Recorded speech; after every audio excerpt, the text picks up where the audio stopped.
Are you struggling for consistency in your sim racing? Does your iRating look like a roller coaster? If so, we have good news for you. The way to get more consistent is to first understand what you're doing differently than the professionals. And VRS is the answer. With our competitive subscription, you will have the telemetry, setups, tutorials, and everything else you need to fully analyze your driving. Our data packs and the ability to compare your driving with the best in the world will show you exactly where to adjust your inputs, change your driving line, and shave seconds off of your lap times. And our powerful and precise Direct Force Pro wheelbase and precision pedals are being used by some of the world's best drivers. All these champions agree that VRS hardware is not just the best on the market, it's also priced well below the competition. So if you're looking to upgrade to direct drive and the best pedals in sim racing, VRS is your answer. If you want to get better, get faster,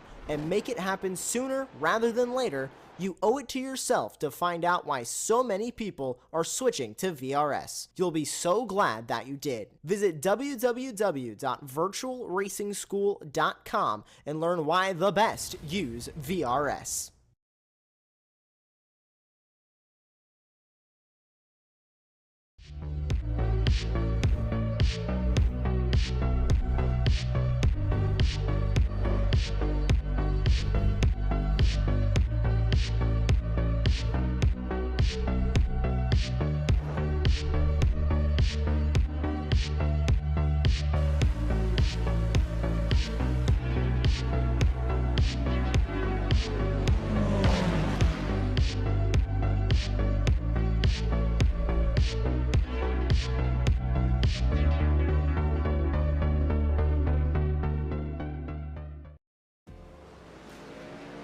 "31 drivers began the championship with a chance at the title, but with 3 rounds to go, only 8 can now do so.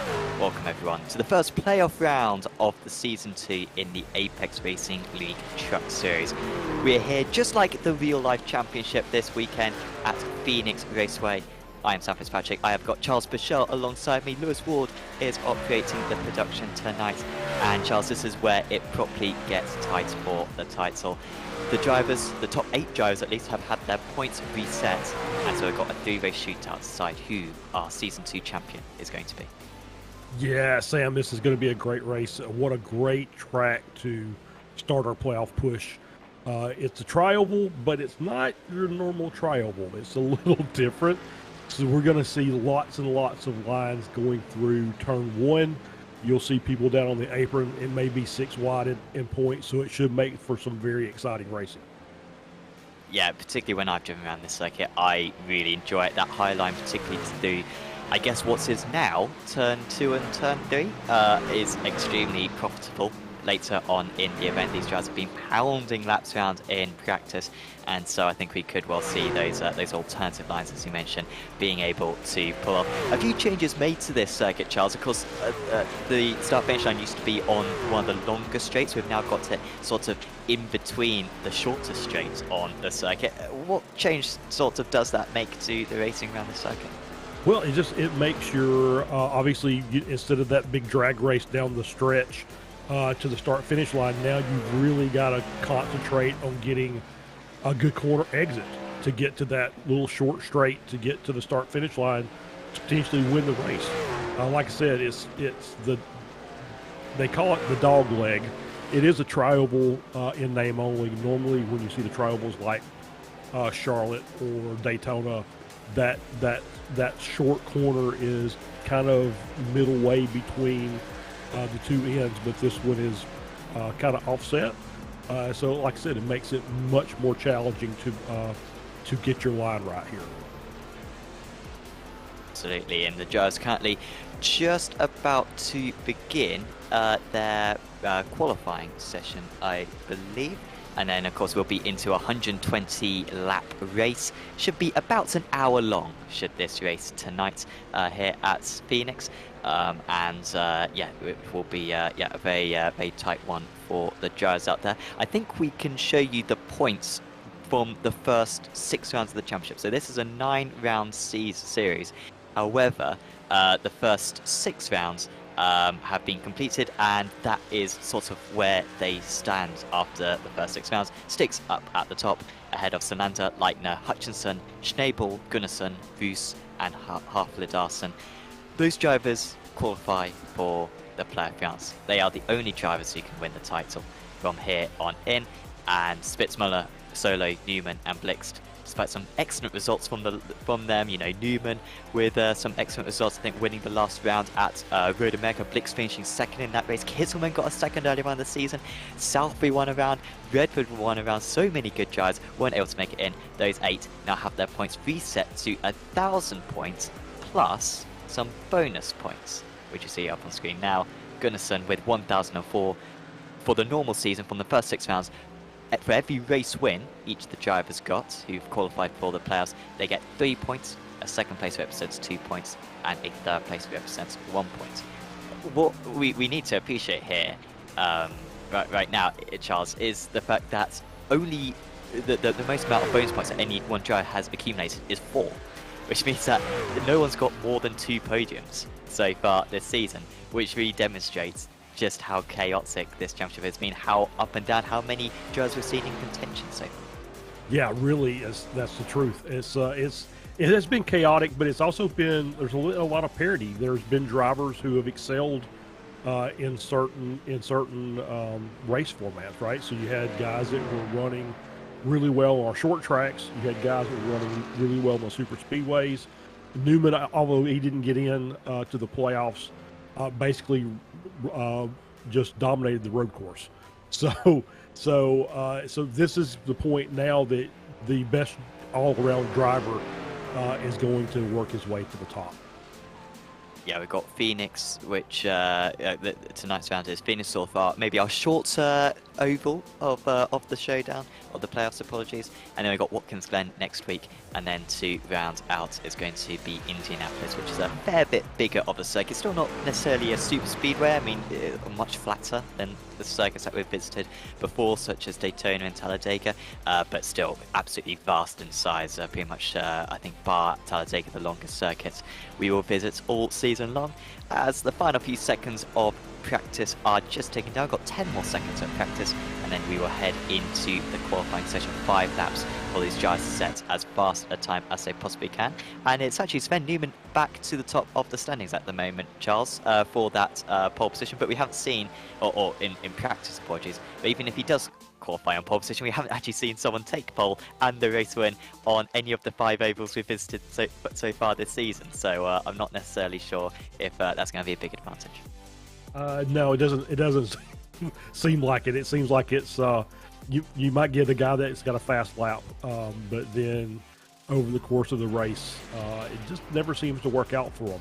So it's going to be interesting to watch which one of our playoff drivers can make it and run in the front and hold on for the victory.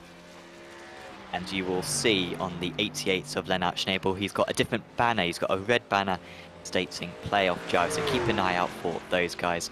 Trying to make it nice and clear for you guys back at home to watch along. So yeah, and we'll remind you a fair few times throughout the race. And of course, whilst the bonus points do make a slight difference, and it might well come down to the bonus points come the end of the season, pretty much they are all within a chance, and no one's chances are probably going to end tonight, but certainly no one's going to win it tonight either. But it is still going to be absolutely pivotal, the first round of 3 that form the playoffs, and the first lap of 4, 5, maybe even more laps than that are coming in for this prep qualifying session at the moment. Lennart Schnabel currently at the top, but it is Eric Blixt who goes to the top as well. The Alcantech drivers at the top of the standings at the moment. Charles, do you think that's going to be an advantage for those guys? They've got 4 drivers in the playoffs, plus a few other drivers as well, a few other allies who can help them out as well. Do you think that could be an advantage for Alcantech in this series? I really think so, and it should, right? And when you're in an event that has a team component, obviously, we talk about team orders. Basically, when you're racing each other, don't wreck each other. But this is a point to where these guys can use maybe drivers who aren't playoff or aren't in the playoffs as maybe rear gunners that can kind of maybe keep a gap between them and some other playoff contenders. So yeah, I definitely think that is going to play itself out. If not tonight, then definitely at some point in time in the playoffs. Yeah, and you have to think it's going to be advantage because, I mean, after all, if you're behind another driver who you know is going to let you pass on the last lap, that is going to be an extra point for you. And as you can say, or as you were saying, Charles, yeah, being able to put a few cars between yourself and your other rivals could be an advantage, as we see Pascal Sticks just clipping the wall there. That will be a 0x and will invalidate that lap time for him, but he's still got more time to do other laps. So Newman back to the top of the timing zone for Core Sim Racing. He's up ahead of Blix. Good to see Andrew Roos up there in third position. A little bit of a subdued season, I'd say, for Roos, honestly. I mean, he's a very accomplished driver. He won the B-Class Championship that we hosted on this one, I think, more NASCAR ARL events than anyone else, Charles. But despite winning back at Daytona, he hasn't really done a whole lot, only got 7th place in the standings to qualify. How do you rate his chances from what you've seen this season? Well, I mean, you know, as we see, that is not the right way. Yeah, it's. I think he's got a good chance anyway. If I remember correctly, I think he had a really strong race at Bristol. Was running up near the front of the field. I think that will play into the driving here. It's one of those that you're basically kind of managing your tires around the track. So I think that gives him as good a shot as anybody else in the field.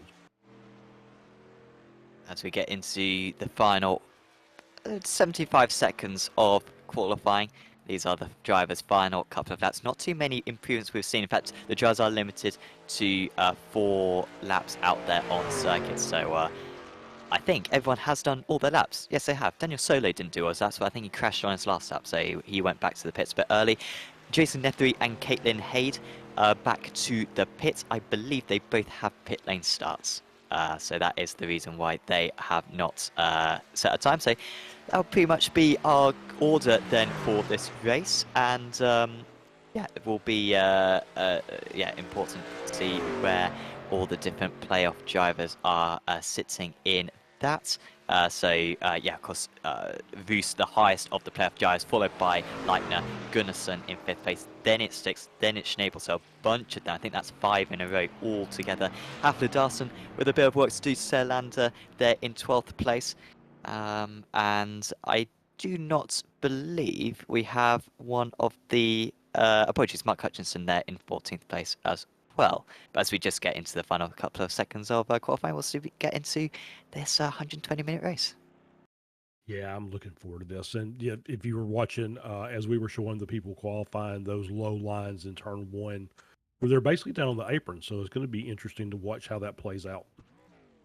Yeah, and there is the grid then. So Sven Newman going for back-to-back race victories. Him and Blix aren't even in the playoffs, but they are still up on the front row of the grid once again, as they were back at Road America as well. There's Andrew Roos, top of the playoff drivers. Norbert Leitner also in the playoffs. Jonas Gunnarsson in the playoffs. Sticks in the playoffs, and Schnabel in the playoffs. Matthew Selfie has already won a race this season. He starts up in 8th place against Brandon Blakesley. Michael Hafler-Darson is just squeezed through into the playoffs. He's there in 10th place. Then Skylar Atkinson, Andre Serlander, another one of the playoff drivers. Richard Spitzmuller, Mark Hutchinson is bottom of the playoff drivers. There's Mark Redford, who's also won a round this season. Daniel Solo, Martin Kapow, Caitlin Haid, and Jason Nethery, the bottom 2 of them, serving qualifying bans for this round of the championship. And so we will soon get this formation lap underway. We've seen a lot of the time this season, Charles, drivers go from the back of the field to the front of the field. I mean, I think Mark Redford's, for example, done it a couple of times. I think he sat out qualifying or started from the back back at one of the rounds that he won earlier on in the season, but he was able to storm up to the front. Do you think we're going to see that tonight, or is it going to be a bit trickier with this slightly kind of flatter and slower speed circuit? No, I definitely think that there's the ability, and it's going to be, I think we've talked about this a couple of times, is just tire management, right? So if you can manage your tires, because it's like I said, it's a 120 lap or so race, it's about an hour. The track does not have a lot of banking to help, so you're basically leaning on those tires pretty much the entire way around. with the exception of the straightaway. So yeah, if you manage your tires and you can keep those in the right temperature range and minimize your wear, then yeah, you can definitely make a charge from the back of the field. Yeah, watch out for that one. And of course, yeah, getting a fortunate caution as well. I'm going to be optimistic. I'm going to say we're going to have less cautions than we usually get. So I know what I'll go for 4 today. Charles, you wanna put your nomination forwards? You know, every time I do this, I end up jinxing somebody, so I'm not really sure I want to. Yeah, 4 sounds good. I think turn 1 lends itself to allowing a little more wide open racing, so that's either going to be good or bad. So we'll kind of see how it starts. So we got to wait now for this entire straight and then get round turn 4 before we actually start this race, because the start finish line is not down that straight. It is on the exit of this next long corner. It is trying to go for back-to-back wins. Sven Newman, car number 7 for Core Sim Racing. The green flag is out and we are away running here for the playoffs in the Apex Racing League Trucks Championship, as immediately defending on the inside there is Newman, having to hold off Bruce, who's had an excellent start. It was a bit of a poor launch for everyone on the even side of the grid on the outside, and Bruce immediately going up to the top of these stands, albeit Blix has been able to get back past him. He's being squashed right now by all Tech drivers. On his left and right is Bruce, and he drops back down to 4th position. Great start for Jonas Gunnarsson, who is top of the playoff drivers right now, but it's still Newman sprinting away after the first lap. Yeah, and just as you can see, when they came down to the start of the race, they just kind of spread out. Just 4 wide at some parts there. But everybody gathered. Oh, it's spin right there, 17. That will be a caution, our first caution of the night. Fortunately, Blakesy will not have too much damage from that one. I doubt he'll take his faster pair for that. And Nethry, unfortunately, 1 lap down actually is Jason Nethry. I'm not quite sure what happened to him. But we also down, and well, maybe 3 more after this. I still think my prediction could come true. But this caution doesn't really mean a whole lot, as we get a view of what happened to Blakesley earlier on in the lap 17 on the inside there. Oh, has he just dipped a wheel onto the apron? Oh no, so it was contact afterwards, wasn't it? Yeah, I think so. I think he just kind of came up the track and there was a truck there. But I think you're right. The iRacing kind of mimics the real life. So it's got the soft walls on the outside and the inside, so probably not a lot of damage on his truck. Wasn't going awful fast through there to begin with anyway. I think it may have been Hafler who he made contact with, or Solander. Annoyingly, they've both got the same livery and they're next to each other on track. I think it was one of them he made contact with. But yeah, if there was, as you were saying, minimal damage for Blakesley, there's going to be even less damage for whoever he did hit. And Blakesley, though, coming back to the pits, I'm surprised by that one, because I hope he's not using his faster pair, because that would be a waste, because he'll probably need it later on. But I think he is actually changing tyres right now, maybe feeling like he's at the back, and that seems to fix very quickly. So he is down his faster pair. He's got 111 laps to keep that car very clean. Yeah, and you know, he's not running for the playoffs. He's just basically running for the race win. So, you know, take your shot, get some fresh tires after the spin. It's going to give you a little bit of advantage, and he just figured might as well go ahead and take the faster pair and have a clean truck. So he'll join the back of the field. Good to see Jason Nethry. I don't know what happened to Nethry off the start, but I think he started from the pits and then seemed to be sat in the pits for a minute. Went down a lap to Nethry, but I think he got the lucky dog. So he is back into the race, and he's not last, he's not second to last, because Martin Capel has come into the pits. Now, I'm not sure why Capel has needed to do that. That car looks very clean from what I see, but he's taking some tyres as well. Do you think there would be a noticeable difference, Charles, with 4-lap pressure tyres? I mean, they talk about how much you lose after the first lap, first fast lap on the tires. But you know, after 5 laps, really only a couple laps of hard racing, probably not. But you know, if it runs green, every little bit's going to help later on during that run. Yeah, it's a good point. Yeah, if you're going to have 4-lap pressure tyres for the next 100 laps, then yeah, that is going to be an advantage. So once again, pace car in very early, and Newman has control of the field. He was comfortably away from the rest of the field. We saw the P2 driver last time really struggled to get away. Green flag is back out here at Phoenix, and it's a more even start for second and third place. But again, actually, Blix is getting underneath Gunnarsson. The other teammate's not going to push it too hard. Roos down to 5th position after all of that squabbling in the first couple of laps before the caution, and the 29 of Leitner as well, trying to do something on the outside, and he is staying ahead of Roos. Sticks just behind, then Schnabel, Selfie, Hartledassen, and Salander rounding out the top 10. The start so far from Mark Hutchinson, he's up 3 places as still these two Alcantech drivers going at it. Blix versus Gunnarsson, and Newman, the one Joe who's not having to compromise the sign. He can go wherever he wants right now, and we're already seeing that high line being very profitable. Look at the run there for Gunnarsson, comfortably round, and I think Leitner's going to go with him. Yeah, that's what it looks like. It looks like the outside line, at least for portions of the track, is getting really good runs out of the corner. And yeah, if you can run up there, that's going to reduce your tire wear, so that's always going to be beneficial to you. I think that's, yeah, we saw what Newman is doing out in the lead as well. Certainly makes sense running as high as possible. And the 88 of Schnabel taking a much tighter line there. He's got ahead of Roos in all that. So Roos, who was up into 2nd place, remember, of the race start, he's down to 7th place, which is not happening for the man who actually won the last time we visited this circuit in these cars. He was absolutely excellent. That was the season finale of season 1 in the Truck Series. That was over a year ago.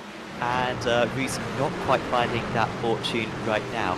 And he is stuck down low again, and I'm not sure if that's going to work out for him, albeit he was able to get back ahead of Schnabel. Schnabel might come up alongside us on the outside, gets his nose ahead, but Roos with the better line, it certainly seems like through turn 3 and 4 is able to stay ahead. But these guys need to make sure they're not fighting too much, don't use up their tyres as Charles has said before, and make sure they're not losing time as well to their drivers ahead. Blix having to fight with Leitner right now, so actually Leitner was able to get ahead early on, but Blix will set position back. Yeah, it's a good battle so far. They're just kind of side by side and swapping that position as they go through the corners. But what it's doing is it's allowing the trucks that are behind to just gain a 10th or 2 every lap, as we see Schnabel spinning. And that is another caution then for us. And my prediction of 4 is quickly getting away from me. Here it was. That was a little I won't say aggressive. I think that was just a little too much opportunity there, and it just didn't work out. It was like 2 trucks trying to find the same spot on the track, and that never works. That was Matthew Southey with the move on the inside of the 32. He's decided to stay out, and we've got half the drivers in, half the drivers out. 8 drivers staying out, the rest all deciding to come into the pits. And crucially, Hartledassen, Salander, and Hutchinson all having fairly underwhelming rounds at the moment, and they have decided to all come into the pits. Those 3 are all playoff drivers, along with Lennart Schnabel, who unsurprisingly came into the pits, considering that he did just make contact with the wall. Decent amount of kind of fuel and tyres going into these drivers, around 15 seconds. It's Caitlin Hayde actually with the longest stop, being held for some 30 seconds. She will drop to the back of the order, and it's Hartledassen, top of the drivers who have just pitted there. I'm not seeing any changes from what I can see, certainly no significant changes in that area. No, it looks like it's just a standard stop. I think that we're, after 10 laps or so, you're starting to feel the tires wearing in, and it just feels like it's a good time to go get some fresh ones. Maybe it gives you an advantage over the trucks that stayed out. Also, now you've pushed your fuel window out a little bit further, so that means that you can stay out a little bit longer and maybe take a shorter pit stop the next time by. Yeah, taking that short pit stop could certainly get you a fair few positions.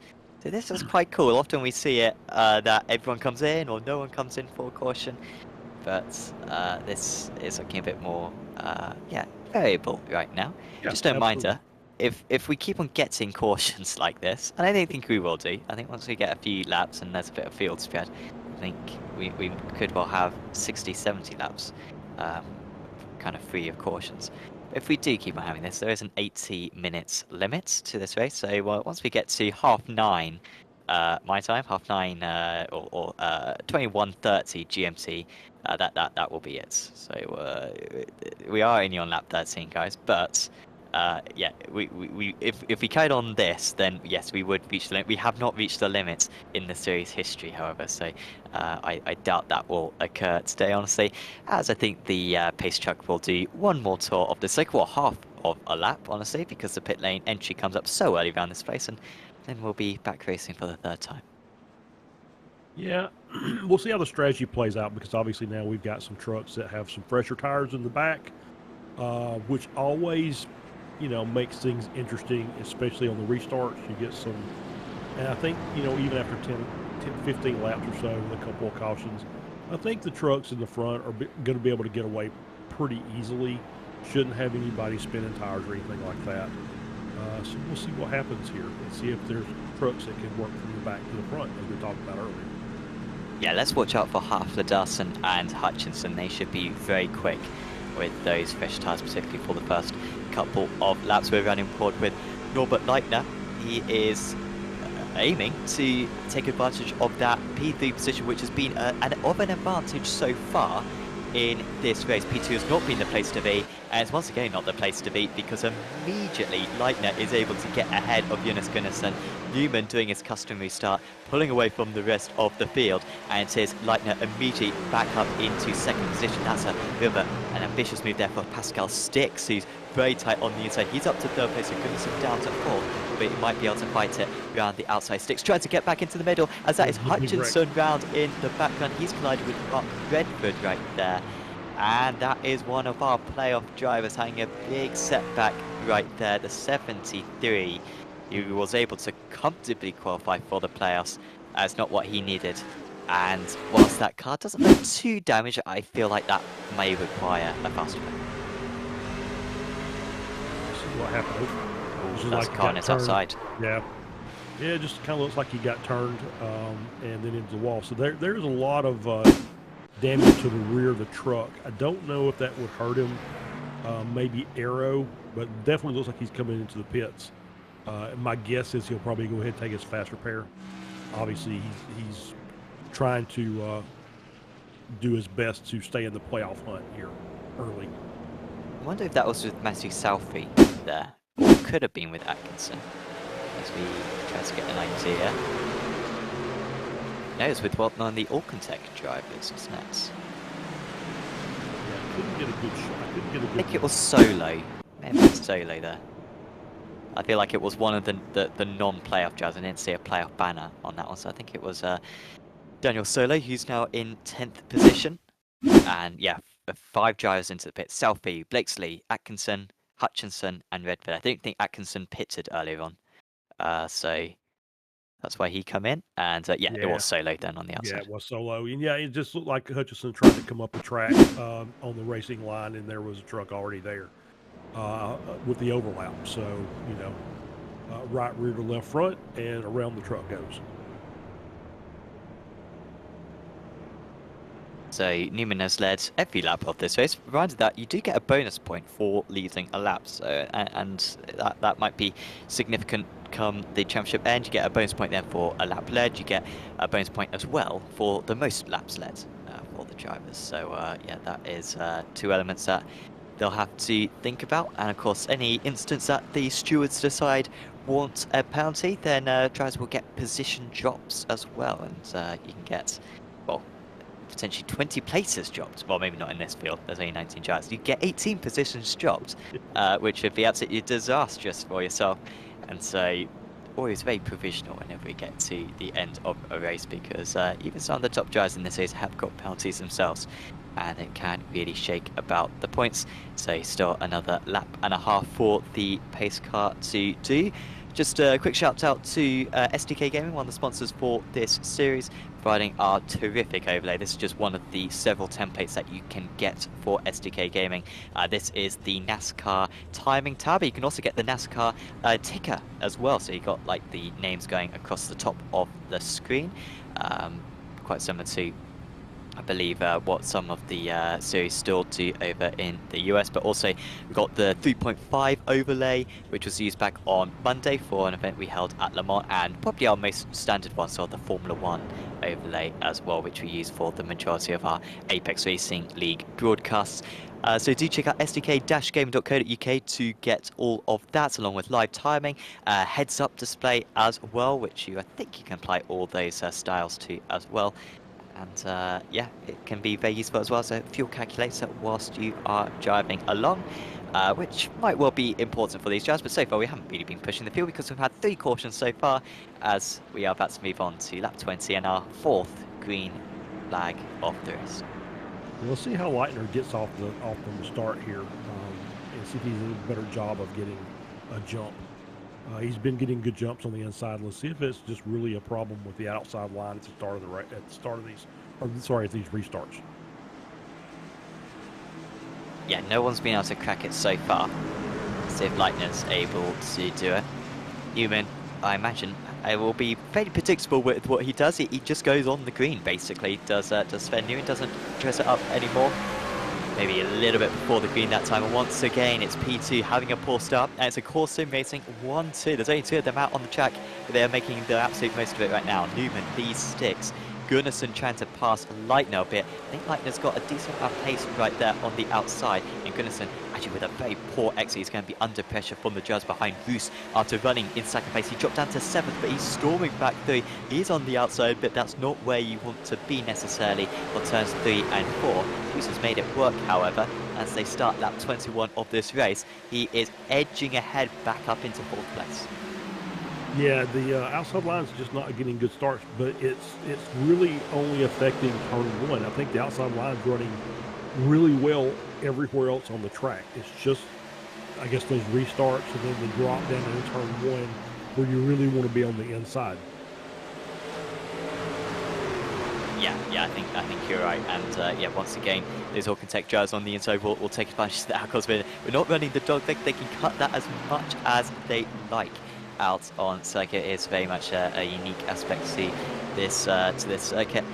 Gunnarsson being able to consolidate that position, still can't quite use all the space. Roos was ever so slightly alongside him, and the Hungarian driver is keeping himself in play. And we've got this run of Hawken Tech drivers, 5 in a row, 6 in a row, I think, right now, honestly, all lining up behind Solander, trying to do something with this, but it's having to be patient. You can see up ahead, though, Newman half a second clear of the rest of the field. He is looking comfortable out there, whilst the rest will fight for the scraps.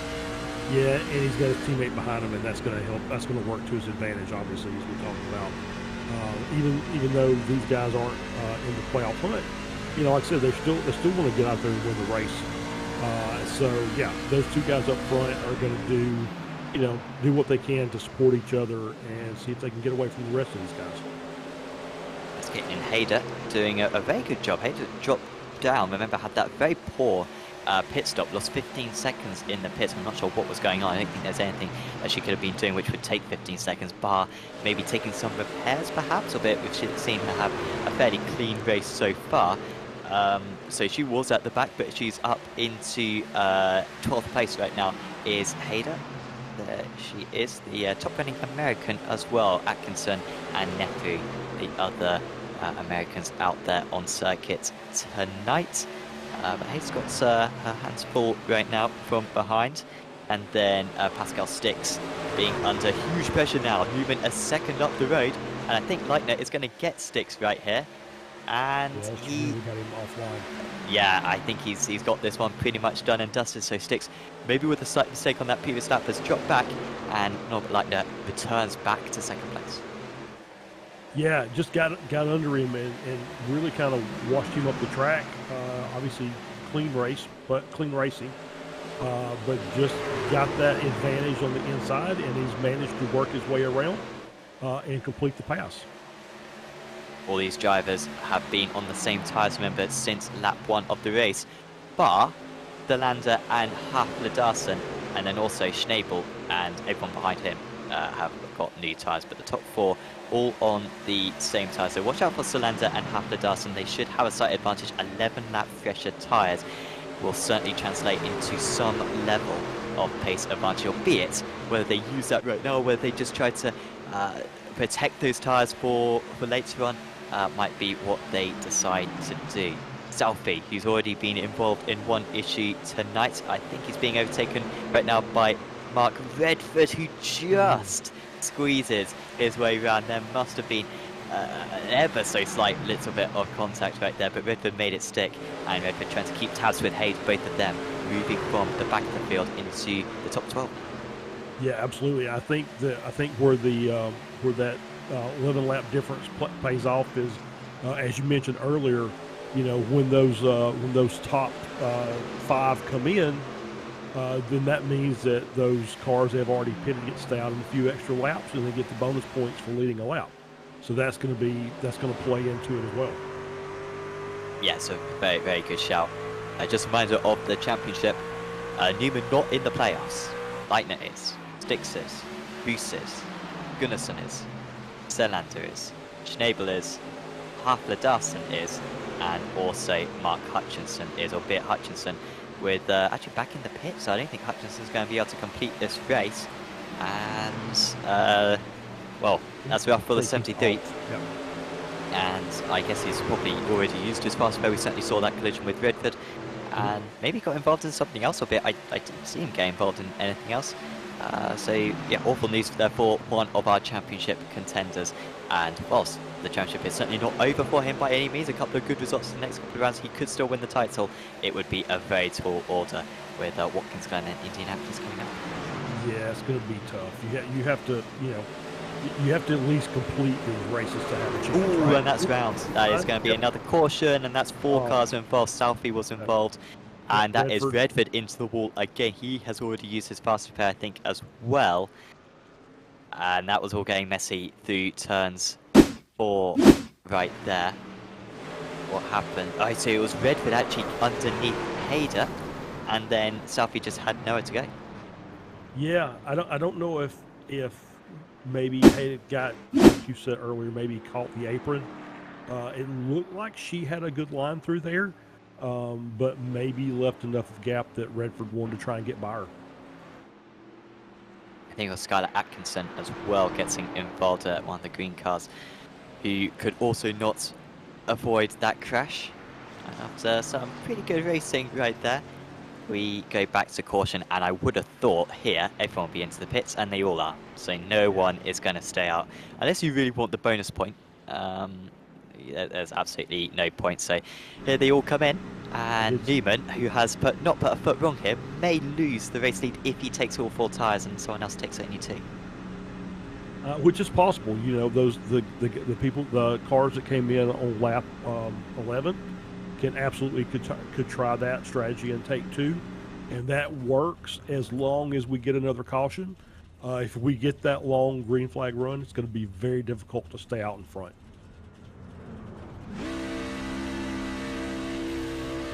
Yeah, it's you would think 4 tyres, you got to do it. Has anyone risked it? I'm not seeing anyone risk it at the moment, and Newman keeps the lead. So the car number 7 starts on pole position. He is still in the lead, and we have seen that kind of pole position from the green flag be a big advantage so far. Roos up into 2nd position then. I think he's overtaken Pascal Stix in the pit lane. Serlander loses his advantage when it comes to the tyres. I think Haflidarsson also had an advantage with the tyres. He loses that advantage as well. And so we're all back onto an even playing field. The drivers who are staying in the pits right now are Hayder and Atkinson. I think they've both used their fast repairs already and trying to take as much repairs as they possibly can without going a lap down. Yeah, this is the uphill climb at this point when you've already taken that fast repair, and now you've got more damage, and so it's, can I take 30 seconds and get back out on the track, not lose a lap, or do I just go ahead and bite the bullet and get all the damage repaired and hopefully use lucky dogs to get back to the lead lap? But yeah, it's. I was looking at the timing and scoring, and Ruse was about 7/10 faster on the pit lane, which obviously is fairly negligible. So he must have had some a really good entry into the pits, and then which enabled him to get out in front. Yeah, and the man who had the worst pit stop, I think, was Norbert Leitner. He was stationary for 1.5 seconds longer than pretty much everyone else. And so I think he did lose a couple of places, did the RSR by butt kicker driver. He was up in P4, if I recall correctly, but yeah, down to P6 now. But yeah, plenty of time for him to recover that one because we are only a third the way into this race. Not even that. More like 30% into this race. So far as I think the lights will go out on the truck this time round, and so we will be going back racing fairly soon. Quick shout out though to Virtual Racing School, another one of our sponsors for this series. If you want to get faster in the official series in these truck machines or any oval machine or any road machine in iRacing, do check out Virtual Racing School. Get yourself a subscription. They got some absolutely terrific coaches, former world champions on the oval side of things to get to tell you how to get faster and supply setups as well to enable you to get the most out of yourself. So do check out Virtual Racing School, and also look at their hardware as well. They've got some pretty good stuff on offer on that side of things as well. So Newman, he is experienced with this right now. He has been leading pretty much since the start of the Road America round, actually. So he's got used to being out in the lead and has driven absolutely perfectly. He was able to pull away on all the previous cautions as well. Let's see if he can do the same thing here. We are back running once again, and it's a great start again for the P number 3 because Roos immediately drops down a position, and we are back to a core sim racing 1-2 out in the lead. Then it says Roos, Selander, Gunnarsson, Blixt, Leitner, Schnabel, Solon, Hafler, running up the top 10. We are going to have another caution because we've got 2 cars around. That's Hayder round. Sorry, no, that's Leitner around, I think, and also Solo. That's a big disadvantage there for one of our playoff drivers there in Northern Line. Yeah, that was strange. It's almost like that was made with cold tires. That they just kind of went around on their own. Yeah, just kind of lost the rear end of the truck. Maybe got back in the gas too hard, but just looped the rear. Yeah, I think Leitner's may have been contact because he seemed to be absolutely fine. No, he was not fine. No. Yeah, you're absolutely right. He lost it just in the same way. A little bit of a nudge as well on the wall. Just now, a couple of guys came into the pits as well, I think, in there. Nethry and Atkinson, maybe with too much damage. In fact, Atkinson's still in the pit lane, so he might be out of the race, or is he still sitting in the car? I think he's still trying to drive up there, Atkinson, so maybe trying to get all the repairs he can. Yeah, I think what it looks like. He's just kind of waiting and getting as much repair done as he can get, and come back out to just at least compete, right? And so it's going to be a tough road, when you're 5 or 6 laps down already. But stranger things have happened. Still get a good result if you're out there making laps as other people drop off. That Martin Capel just moving through for Auckland NHI, picking up the lucky dog. So Capel back on the lead lap now. Hutchinson out of the race, and Atkinson, I think, still trying to get back out onto circuit as we were saying before, albeit many laps down. Blakesley into the pits, Solo, Leitner, and Spitzmiller also into the pits. Leitner with that damage earlier on, certainly making sense. Gonna play a quick game here whilst we go to another one of these cautions. Sven Newman out on circuits there, Charles. Mm-hmm. I want you to name his 2 favourite circuits according to his iRacing bio. Oh, wow. So can I ask a question? So what country is he from? He is from Germany. Okay, so Nürburgring. Well done, that's one. Le Mans. No. It's another significant circuit, I will say that. Spa. No. I almost said Hockenheim as my second answer, but no, it's not in Germany. Obvious. Red Bull Ring? No. Oh, Bigger, okay. more significant than Red Bull Ring. More significant than Red Bull Ring. Yeah. I'm drawing a blank at this point. I think you might have to give me that one. So.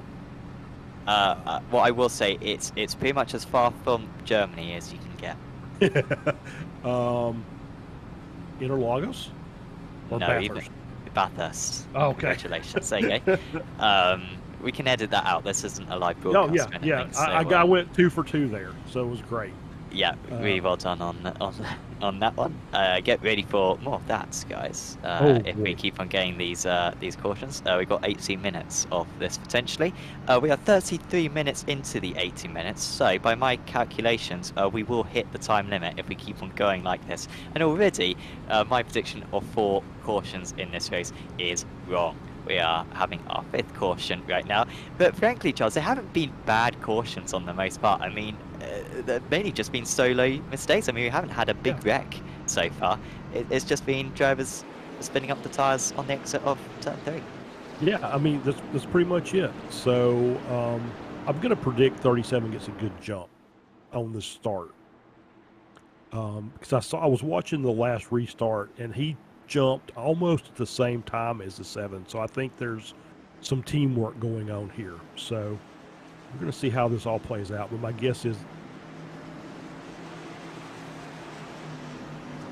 I think that could be a very good shot. Let's see what he can do. Oh, it hasn't quite worked out for him. It was a poor start, really poor start for P4 in particular, the car number 40 of Andre Solander. He had an absolutely awful launch there, straight away losing a couple of places. So he roots back up into 2nd position then and staying fairly close to Newman, a little bit closer than what we've seen on the previous launches for these drivers. Remember, everyone pretty much on the same tyres in the top 10, no difference. They all pitted a couple of cautions ago. The 33 and the 37 alongside Naz Gunnarsson moving ahead of Sticks as well. So poor start there for Sticks. It's of course sim racing 1-4 now as we stand, as the drivers seemingly still aiming for that high line, maybe even a middle line. See Mark Redford making good use of it there. Massive slide, and that's an even bigger slide for Redford. He is round once again. He's already had problems at that corner, and that car is accumulating bumps and scrapes because, as far as I'm aware, he's already used his fast track. Yeah, it's just looks like the same thing we've been up. Just too much throttle on the exit of that corner, and he kind of could see the car already nosed in a bit, and so he was kind of fighting that all the way through the corner, and just wasn't able to catch it. It was a good catch by the 37, though. He was able to catch that slide just previous to that, but not so great for Redford. No, yeah, and yeah, it just seems like everyone's having that same problem. I don't think it's particularly warm out on circuit. I mean, if you haven't noticed, it's night, indicated by the lack of sun in the sky. So it should be a decent amount of grip for these drivers. But yeah, just really struggling right now in order to get a whole lot of purchase on the track. Well, maybe we've tipped the other direction, and it's because this is a desert climate. So maybe it's so cold that they're having trouble keeping heat in the tires. And maybe that's causing some of the issue. It could be a very good shout. 22 degrees track temperature there, 21 degrees air temperature. And it is late, nearly 11 o'clock. Approximately the time that this race will end at this rate. At least, well, yeah, fortunately not in your time zone, Charles. That'd be very bad. That would be a very long. Yeah, but for a few of these European drivers, it will be pushing it, I must say. For Leitner and Zelander and Co. I was about to say I could have gone through the entire field because it is pretty much all Europeans in this series. In fact, the top 10 all from Europe right now, and then you got Hayder from the US, and Nethery and Atkinson also from the US, albeit Atkinson, I think, has given up the ghost. I don't think we're going to see him back out on circuit. He did seem to be wanting to get back out earlier on, but well, he's still sat in the car. If I'm correct in saying, if the driver's in the car, that means that the driver's still in the sim, isn't he? I think that's right. I think that's right. So yeah, he's still sitting there. Maybe he's just watching the race. at this point, unless he's got significant damage. With this rate, though, I mean, even if if he comes out now, he could still make up spots. I mean, he's 13 laps down, but the way we're only running 5 or 6 laps per stint, and then we're getting a spin and a caution. So it's been a very interesting race so far. I will say I think Ruse got a pretty good jump that last restart though on the outside. Was able to manage to stay in second place, which is a lot of the guys really haven't been able to do that yet. So I think he's in a good spot. I think he's able to match Newman on these restarts, even from the outside. Atkinson actually just letting us know in the in-sim chat, LMAO stuck because I can't move to proc the faster pair. I'm not sure what he means by proc, but he can't use the faster pair, at least it seems. Oh. So that's why. Maybe someone needs to give him a shove or something. And I don't know, I assume he can tow back, but sometimes iRacing faster pairs can be a tad glitchy. Yes. So yeah. By the way, anyone who's you can either back up in the box and move forward a bit to reset the pit, or drive out of the pits and tow around and reset the pit. So yeah, if he's having issues getting to the faster, what it means is he didn't have the faster pair turned on. He came into the pits, he took his service, and so now they're just telling him to go, and won't let him take his fast repair. I think that might be right. Yep. Yeah, another good one for Gunnarsson there. But that's more competitive from Roos on the outside. Newman just absolutely gone, as he always has done, has led all the laps so far in this race. And it is Gunnarsson who manages to take that one. Schnabel, we haven't talked about the 88 for pretty much this entire race, but he's had an excellent launch. He's up to 3rd place, albeit with a slightly poor exit. Will be under pressure from Roos, who gets his nose ahead heading into turn 3 on this lap 48 of the race.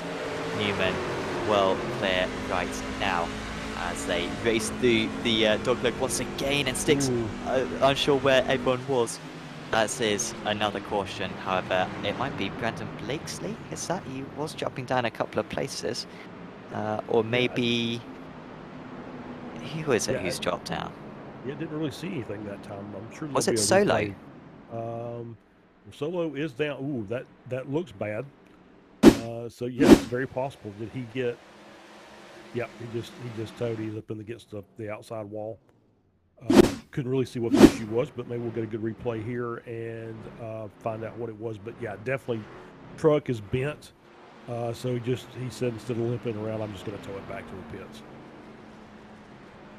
So they're not part of the playoffs, but he is one of the Alcantech drivers, and so would have very much liked him to be in there. I'm sure many of his teammates. He was near the back of the field. He goes, oh no, well that was with Redford, and so yeah. Oh, and then the magnet wall. Yeah, he was going to stay high and didn't realize. I don't think he realized that Redford was out there. Now he's just stuck. He had to tow. But yeah, he was going to stay on the high line and try and ride that around in turn 1, as opposed to dropping down on the apron like most of the cars in front of him were doing. And yeah, just wasn't expecting it, and there was Redford on the outside. Yeah, everyone else going across the apron. He did not, as we've got Sven Newman into the pit lane. Now this is very interesting. We've got quite a divide once again. This is interesting. We're 18 laps since the last pit stops, and it's a marginal one for a lot of these drivers. So Newman's come into the pit, Sticks as well. So course sim racing, but most of the other front runners have not come into the pit. It now means that the top 3 are all playoff drivers. Jonas Gunnarsson is going to lead a lap here, and then it's Roos, Schnabel, both playoff drivers. Then it's Blixt, Selander, another one of the playoff drivers. Then it's Hafferdarson and Leitner, 2 more playoff drivers, and Newman then in P9, top of the drivers with fresh tyres. A bit what I would say is that Norbert Leitner has got slightly fresher tyres. He's got 11-lap old tyres compared to 17-lap old tyres for most of the drivers around him. Yeah, I think for these guys, for Core, they came in together. It's about 63-ish laps left in the race. We're almost at the halfway point. We're getting a lot of cautions. I think they're thinking that this is the last time they're going to stop. I think that's what they're shooting. I think they've got enough fuel on board now they can finish the race. So they went ahead and just did a fuel strategy, and so filled it up, got 4 fresh tires, and just wait to see how things play out from the remainder of the race. It puts them in a good spot because now they've got the fuel. I think most of the rest of the field, if not all the rest of the field, will have to pit again. So that's going to push them back up to the front. It can sometimes be the case with cautions that once you're in this scenario, honestly, it does feel like we will never live a moment of our lives which isn't under caution for the rest of eternity.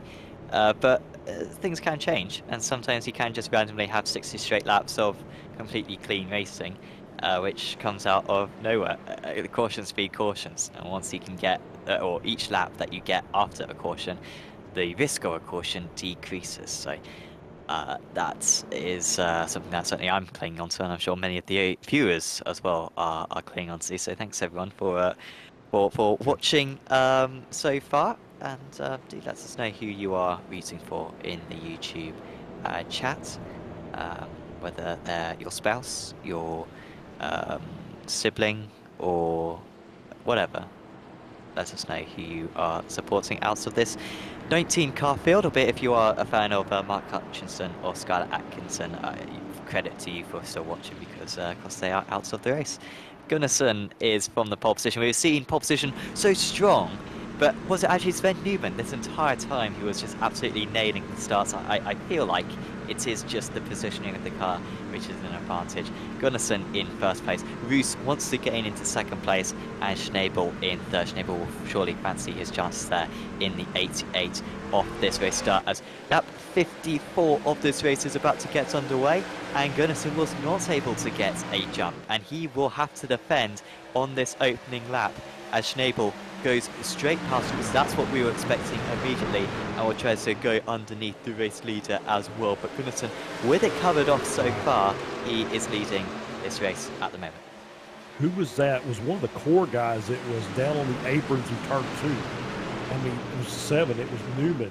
Took a really, really aggressive line through there. I was thinking he was coming into the pits, honestly. He was that tight. Let's see if he does it again. It didn't seem to work for him. And is that Roos? Let's stay down there. Yeah, it is Roos falling back. Oh no, I think he's got a... I wonder, did he jump the start, Roos? I don't think he did, because he didn't have a good start, did he? No, I mean, he was in second place. Behind the leader. Yeah, he was definitely behind the leader at the start-finish line. Wow. Well, Andrew Roos, playoff driver, has looked very strong so far tonight. And like I said, the winner at Phoenix in season 1 of this championship. Yeah. And it's not, I don't think it's working for them right now, Charles, honestly. He's lost a couple of car lengths, and meanwhile his teammate Styx is sort of just playing it by the standard book, and he's putting cars between himself and his teammate. Yeah, he really is. But I mean, I think Newman is just kind of testing that to see what it's going to work.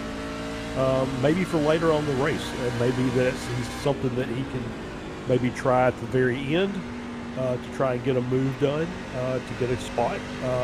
But yeah, it's he's definitely the only one doing it so far, and I think he's finally decided he's going to ride up on the track for the rest of the lap, and then just dive down in turn 1, as most people are doing.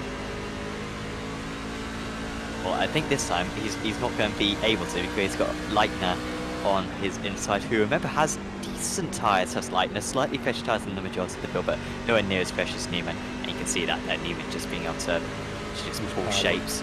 Yeah, and he's making full use of that right now, but Styx up into 5th position, up ahead. Right now, it's looking like a decent call to take fresh tyres, but if we have another caution in 5 laps or so, then most likely everyone will be into the pits anyway, and that advantage will be neutralised. Really does just depend on how these cautions play out. Gunnarson then still in the lead. Schnabel versus Salander for 2nd position, and they top the all in the playoff places right now. Reminded that, of course, that's red banner on the windshield indicating whether or not they are a playoff driver or not.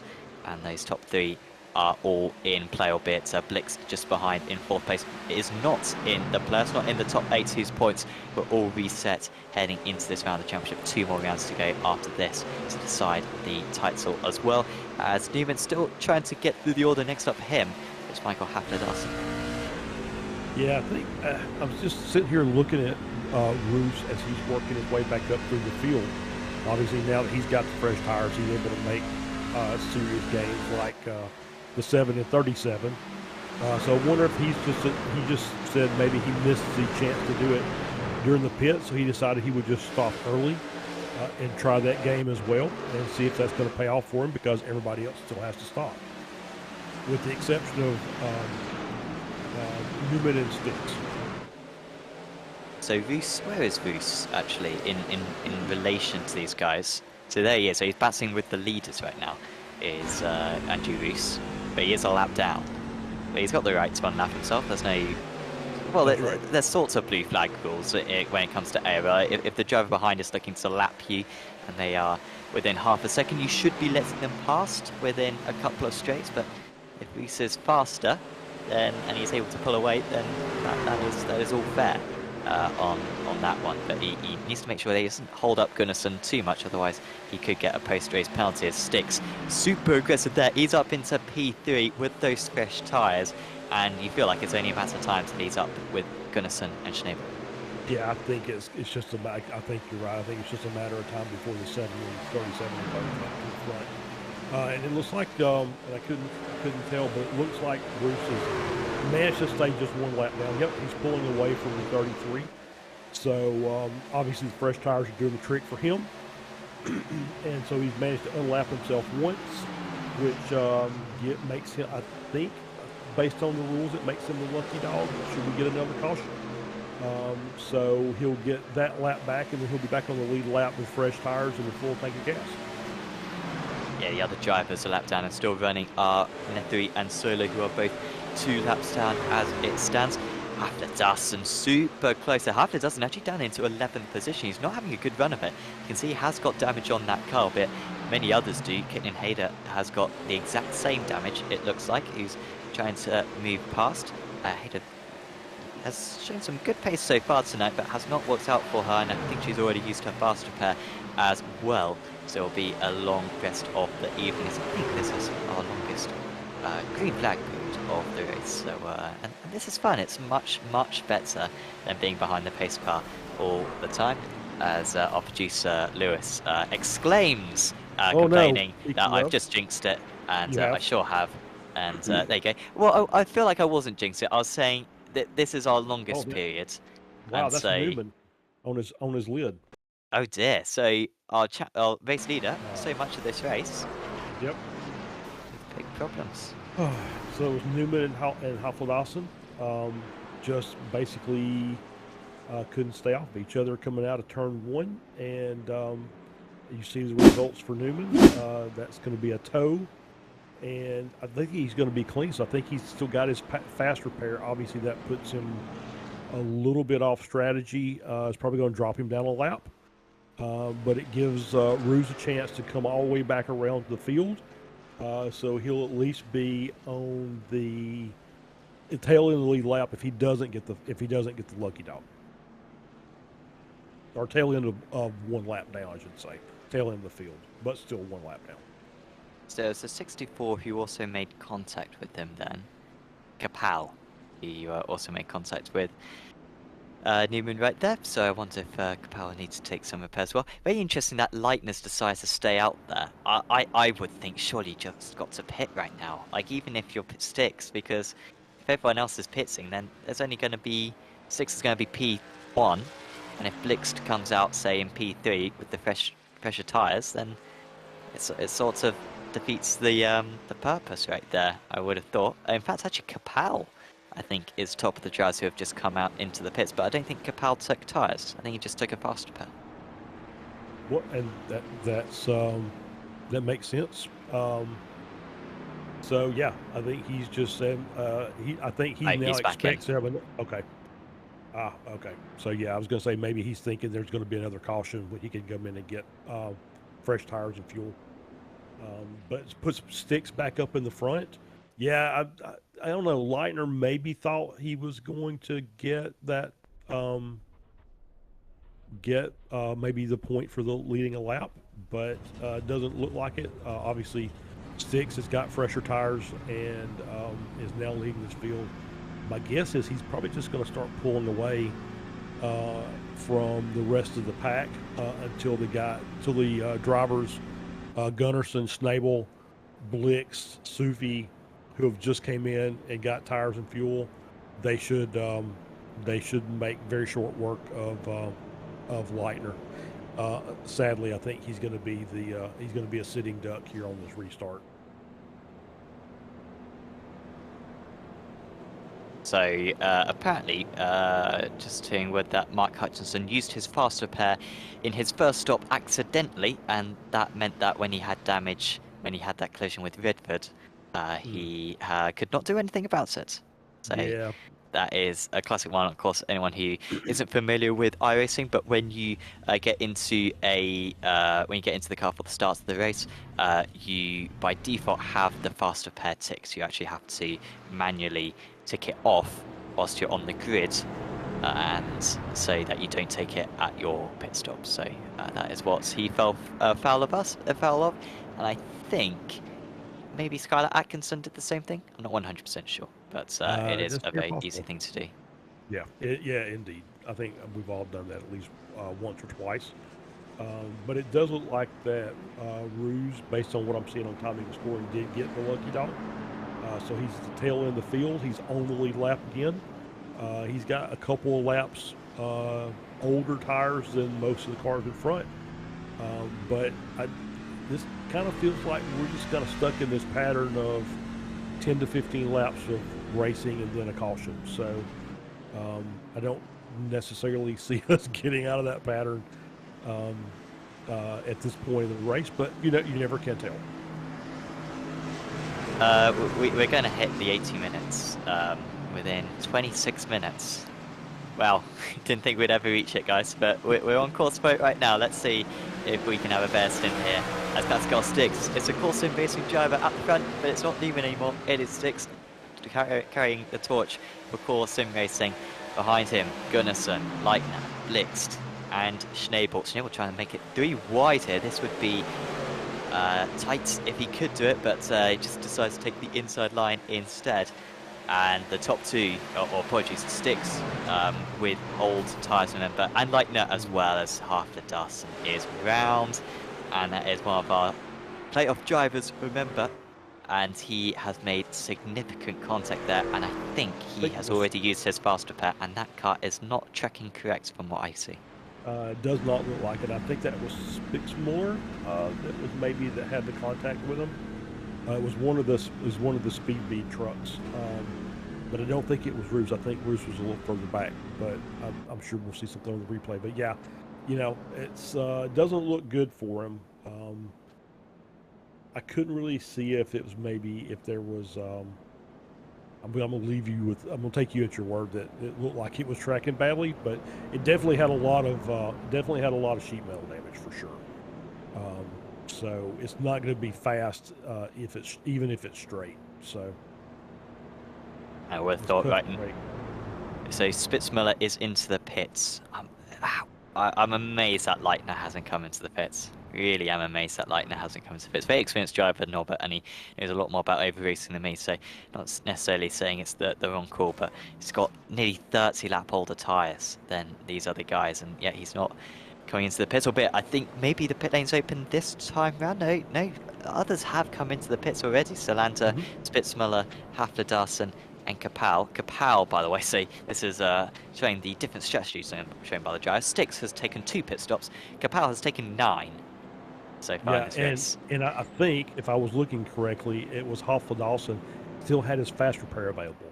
So he's got a brand new truck. Yeah, so he's got a brand new truck, and so he's ready to run the last 40 laps of this race, or as many as we can get in. Yeah, I wonder if we could get a replay of that Hafler-Darson incident beforehand, which has caused this caution, and try to figure out exactly whether it was his fault or not, going off at turn 4. earlier on, or just a couple of laps ago. It was from the green flag for Hafler-Darson. And yeah, I think it was later on in this lap that it occurred. He was right in the mix of it. And there's the 32 there of Southie. He was lining up behind him, but we don't think it was Southie. We think it was one of the wannabe drivers, didn't we? Yeah, we think so. It was, yeah, one of the wannabe drivers. Yep. So, oh no, it wasn't. It was Sufi. It was. He got down low. Hafler-Darson actually had a little little hiccup in the corner prior to that, but then yeah, I think he maybe was just off pace a bit. But yeah, Sufi got underneath him and just and turned him. Yeah, and Spitzmiller making the contact afterwards as Yep. the car had spun off. So you were correct with Spitzmiller being involved in that. Spitzmiller did come into the pits, so he did seem to have some damage on that car and needed to get it fixed. Quick rundown of how our playoff drivers are doing. Hutchinson out of the race, blew his engine when he didn't have a fast pair remaining. Then next one is Sven Newman, who has led the majority of this race and yet finds himself a lap down right now and is in second place for the Lucky Dog. So he needs a couple of cautions to bring himself back into play. Hafler-Darson is in 12th position. Roos is in 10th position. Selander in 9th. Then Schnabel in 5th. Leitner in 3rd. Sticks in 2nd. And Gunnarsson in 1st position. That is how it stands at the moment. Apologies, Sticks in 1st and Gunnarsson in 2nd. So top 3 are the playoff drivers. However, behind that, it's all fairly chaotic with, well, obviously, yeah, Hutchinson out of the race and Newman 1 lap down as it stands. But we've got plenty more laps to go, so lots of good change. 20 minutes as well left on the clock before we have to call it today here in the Apex Racing League Truck Series as we are back underway. Great launch there for Pascal Sticks, and it's the 2 Alcantech drivers alongside for 2nd and 3rd. Not sure if an Alcantech driver actually led the race so far, but they always seem to be 2nd and 3rd on these restarts, and there's no change right here with Blix versus Schnabel. Gunnarsson as well in amongst this one. For another one of the Alcantech drivers, and Leitner with those much older tyres in that red and black livery, trying to hold on to these guys, and he's doing a good job of that. Yeah, it's just, you know, so yeah, it's been great racing up until this point for when we're not pacing around. And I'm just looking at the field. Everybody seems like they're, for the most part, still clean. So they've used their fast repairs when they had to, and so now they're so everybody looks like they're just ready to finish this thing off. As we see the 95 going way low, trying to get a run for the lead. Yeah, he's looking good right now. It's Eric's Blixt, and that is a lovely line, just clipping the white line there. He just about gets clear, and it's a great opportunity now for Gunnarsson to also get underneath Sticks. So Sticks with a fantastic launch was able to get a few car lengths ahead, but he hasn't had it his own way since then, and he is going to drop down, has to take the much wider line as well through the tri-oval. But he has got the outside line. This is sort of where we see the advantage on the most part. Blitz interestingly taking the middle line right there.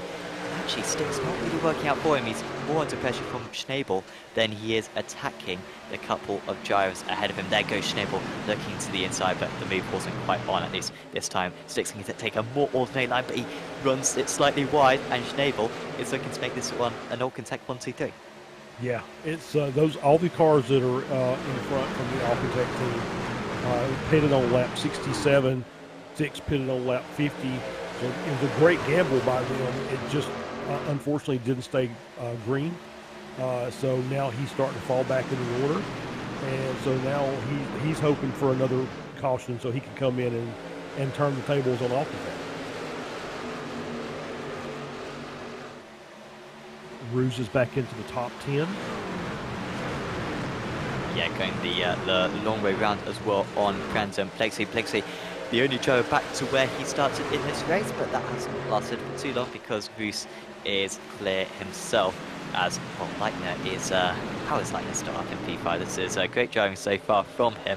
And yeah, he's actually overtaking Pascal Sticks. Sticks Yeah, going absolutely dreadfully right now for him. Remember, Styx does have older tyres. He's got 17 lap older tyres than many of these other drivers, but the fact that he's being overtaken by Leitner as well is quite surprising.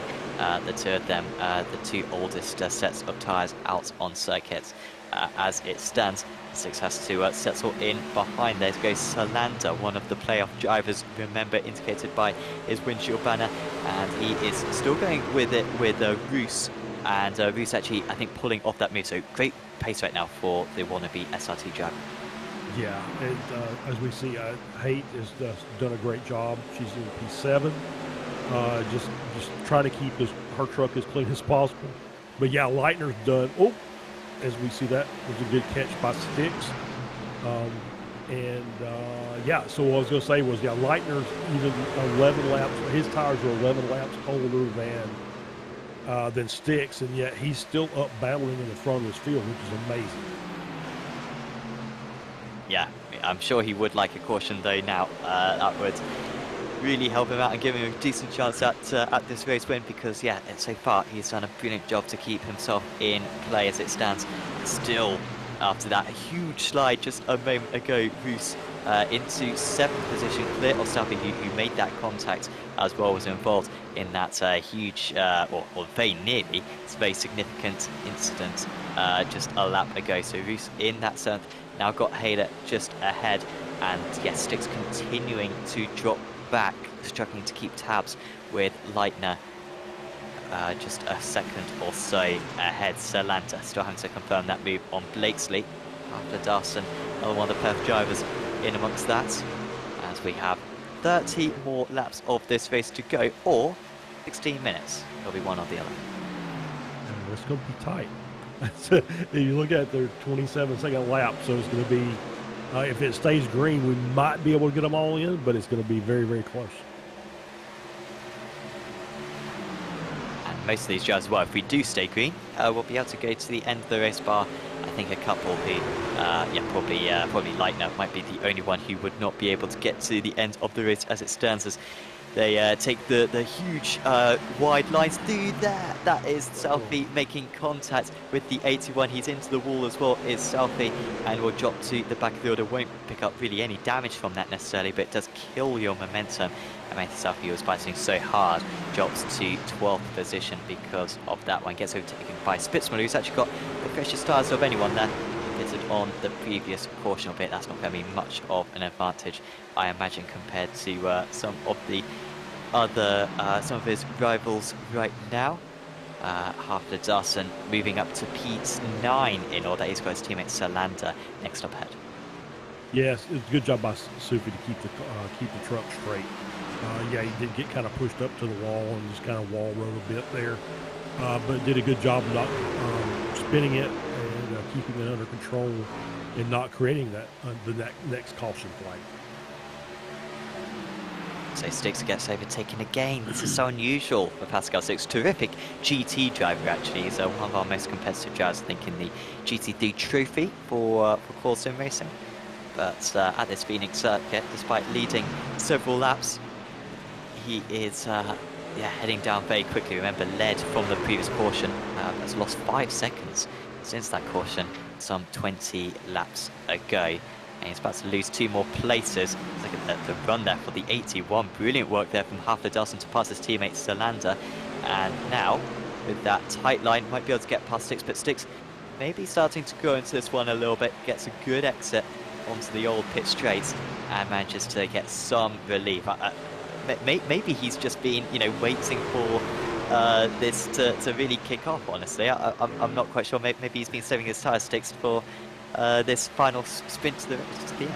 Yeah, I mean, it's possible. I think more likely is I think the tires kind of equalize a bit. Once the people who are on the new tires, they get that kind of one in. So now it's more in the driver's hands. You don't have that sense of security that you have with a brand new set of tires. So I think now you're seeing the drivers actually, doing a good job of, driving what they have.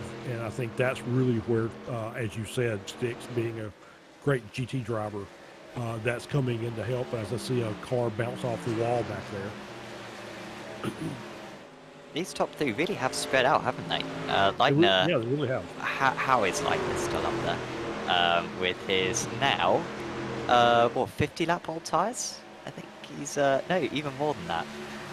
Yeah, 53 Yeah. lap old tyres for the P3 man, compared to just 24 lap old tyres for the majority of his rivals.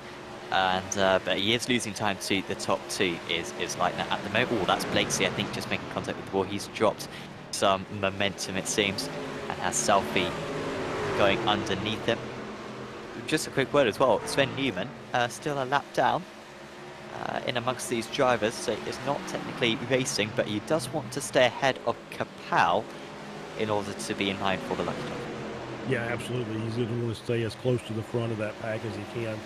And yeah, Leitner's, once again, I don't know if he's got at 39 laps. I'm not even sure he's got enough fuel to finish the race. I think that would be stretching it.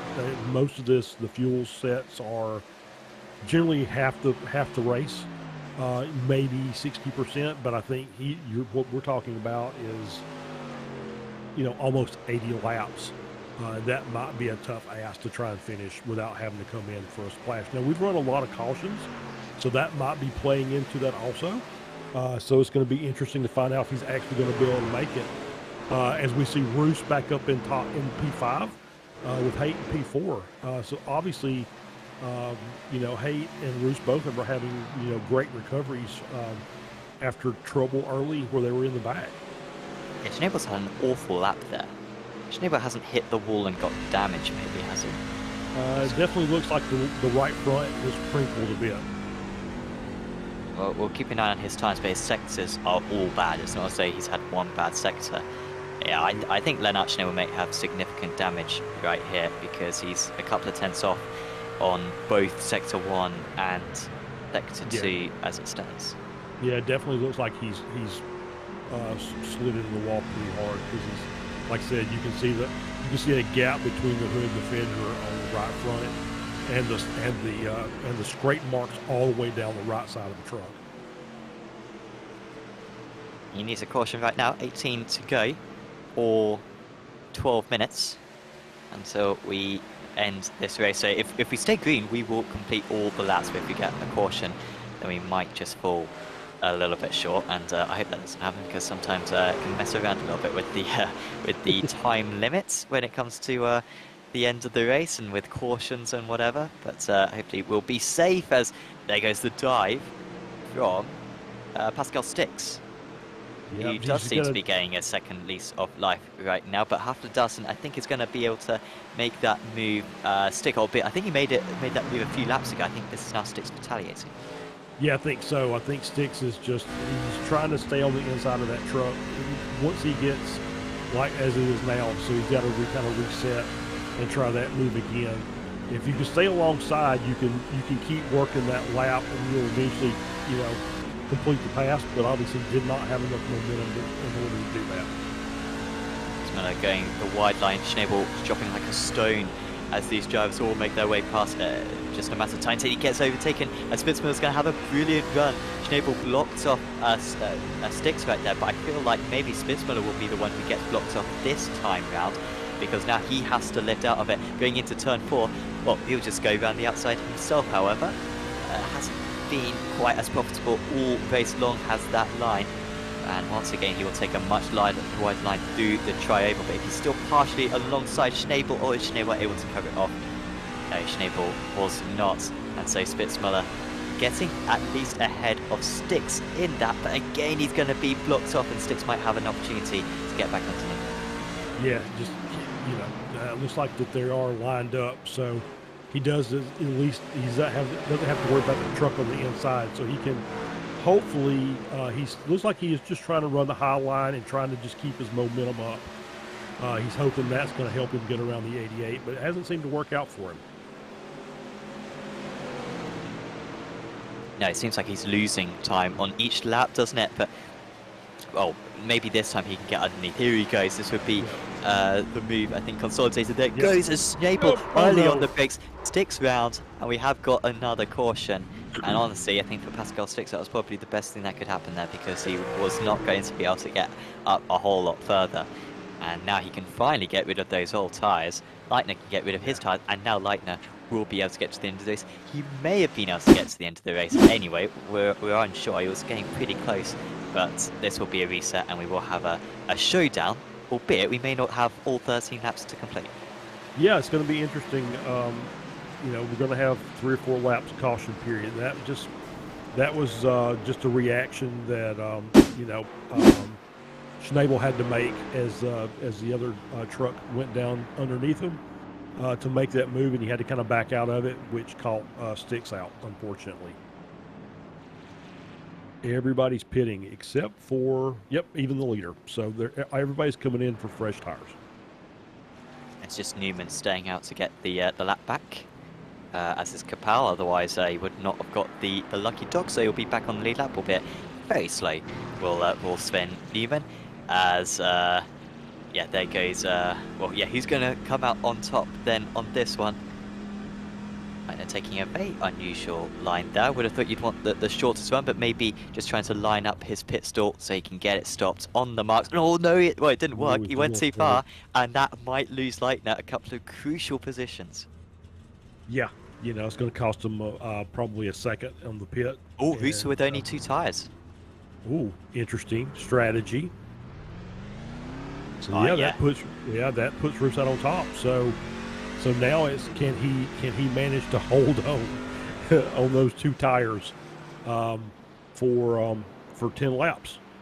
Well, if I recall correctly, the last time that we visited this circuit, I think it may have been the same thing where he took 2 tires, or maybe it was someone else who. No, I think it was someone else who took 2 tires. I want to say maybe Dalladone took 2 tires, and they did drop down by the end. But I mean, if we got the time limit, and if we get a couple more cautions, then we might not. There might not be time for him to lose positions. So I think this is quite a good choice here from Reese. We've seen this strategy work quite well so far, I'd say, this season, where you stay out on a set of potentially very poor tyres, but if we get caution after caution, then there's no opportunity for you to lose time. And I think this is a race where we have got limited laps remaining. We're not going to get multiple green-white checkers, and so there will be limited time for these drivers. They've got 6 more minutes to go by my reckoning, albeit I'm not entirely sure. Yeah, so yeah, it's going to be very tight on the time, and yeah, so you know, green-white checkers are not going to be that much of a, you know, we're going to have that problem, or at least the extra time. But yeah, it's going to be interesting. It's a tough gamble, but you know, obviously Roos has got the experience driving NASCAR, being successful in the NASCAR series. So if anybody can do it, he can, right? So we'll be interested to see if he can pull this off. So to confirm, then we've got 8 minutes to go, and we've got 10 laps to go. So it'll be one of those 2, which will see us to the end. But yeah, currently lap 106. We are just starting at this moment. So yeah, we will not get in a green-white checkered. I think if we have another caution from here, then that will be it, and it will be whatever order is out on circuit. But no, we should get all the laps in. Should we stay green? Well, let's hope we stay green. I'd like to see this finish under a green, under a normal green checker flag ending. That'd be cool. So obviously the leader has been getting really good jumps on the restarts. So let's see if it works for Roos also. Yep, and it's once again Alcantech 2 and 3. Let's see if they can work together. Next on the outside, Gunnarsson as well there. Roos with the 2 older tyres, but 2 fresh tyres as well. And we are back green, potentially for the last time here at Phoenix. Roos with that lovely jump once again, but nice work there from Blix to hold on to second place. That was a fantastic effort from the Alcantech driver. Hayden right in there as well. Hayden trying to go underneath, might even go 3 wide here, but being able to tighten up the line on corner exit there was Gunnarsson. Good work in order to hold on to that place, but Hayden might go for the move here. maybe even a little bit of a bump as well, but it was all safe there. Ooh, Lightner no. tries to go for the move, and we have got a spinner there in half the dust, and that is significant for the playoff places. One of the good challenges, he was going to have a very good points haul here at Phoenix. He drops to the back, and we are not going to get all the laps in. We are going to get this caution period, and maybe 2 more laps after that as well.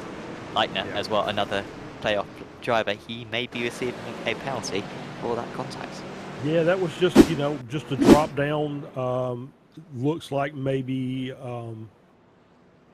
Hafladassin maybe left a little bit of a gap, not even close to enough to make a move to the inside. But, you know, you're getting to the last 10 laps of the race and just, you know, sometimes you just gamble and it doesn't pay off, and I think that's what happened here. Yeah, it just looked like that Lightner maybe just had too much speed going into the corner, or at least more speed than Hafladassin did. Lightner, the Season 1 champion in this series, of course, won the title at Phoenix. He's not going to win the title, at least tonight, but yeah, if he could win this race, it would certainly go a long way for him. And, well, at least he's up into P5 as it stands. Of course, he lost out because of that longer pit stop earlier on. I mean, had he not had that long pit stop, he would have been up in, I think, P4, up ahead of Hader, and he would have even been in a scenario to make that contact that he did. So in terms of the time then that we have remaining, we've got 6 laps to go, and then we have got, I believe, 4 minutes to go.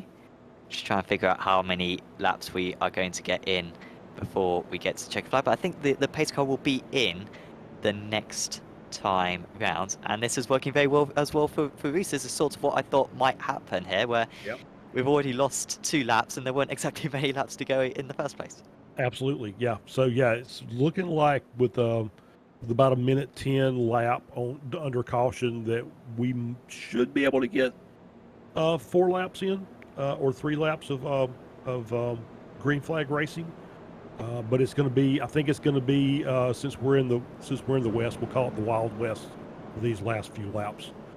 Everybody trying to get what they can get at the very end here. So not really sure we're going to make it, but we're going to try. And I know these guys are going to do their best to try and race clean, because you know, nobody wants to take themselves or anybody else out with a couple of laps left in the race. So yeah, we are going to have 1 more lap after this. We've just got to 1 hour 16. We've got 4 more minutes to go and 5 more laps to go as it stands. We are just starting lap 111 as it stands. As across the line we go, and the lights will go out on the pace truck. And so get ready, guys, for the most important part of the race. Lots of action so far. This is only the first round of the playoffs.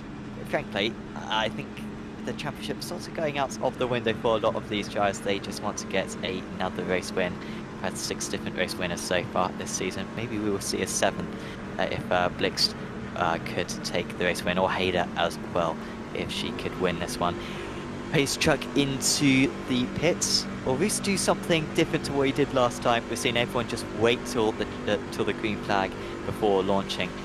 And Hader might be in the perfect position right here, because P3 has been the place to be so far. In fact, Hader was not in the right position. It will be Gunnarsson who has got the advantage with that inside line. We snelled the launch last time out. We've got 2.5 minutes to go. We have got 4 laps to go as we are back racing here at Phoenix, and it is an excellent jump for him. Blixt in that 2nd position. Hader trying to do something with it as well. Gunnarsson was not able to get the launch, and in fact, Lightner trying to go mega aggressive, taking it 3 wide on corner entry, albeit he had to really back out of it and may lose out to Solander now in the car number 42, championship rivals. Going at it right there, but Bruce leading the way, but only by a 1/10.5. Those tyres may not give him the grip that he needs in order to survive for 2 more laps here at Phoenix. Yeah, it's going to be tough. He's going to have to be really defensive here at the end of the race as Hader gets around for P3. Yeah, Hader up into P3. Bruce taking that wider line. Blix trying to get underneath, but it didn't work. we are going to get to the white flag, or are we? Because there was a little bit of context in the background. I think they all survived it, albeit there were many changes. No, we have got a caution, and that might be game over. That is going to be game over because we've only got 1 minute 40 left on the clock. That we are not going to get back to green flag racing. Hayder was involved in that one in P3, and there was already a tap with the wall. You had the 33 here going up the inside and losing both the car.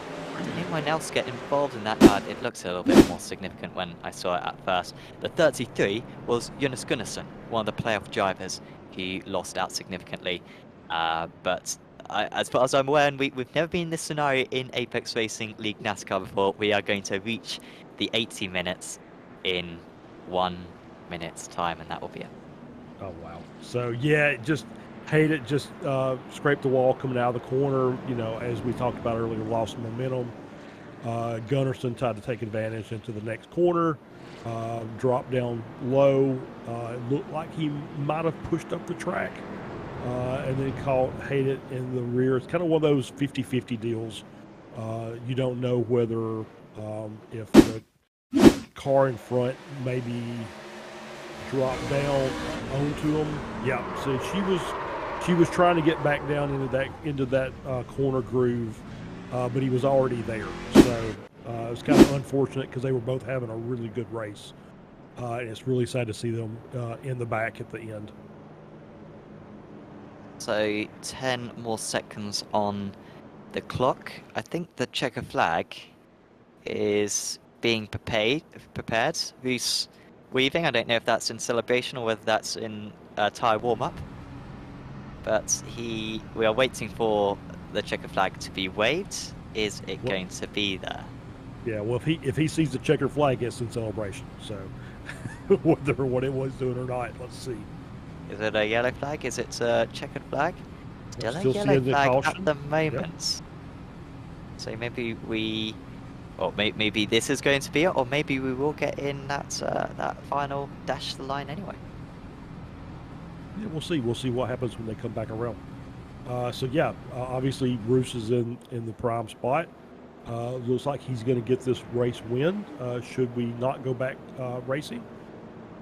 So obviously did a great job today, and obviously like you said earlier, you know, former champion of the Apex Racing NASCAR series events.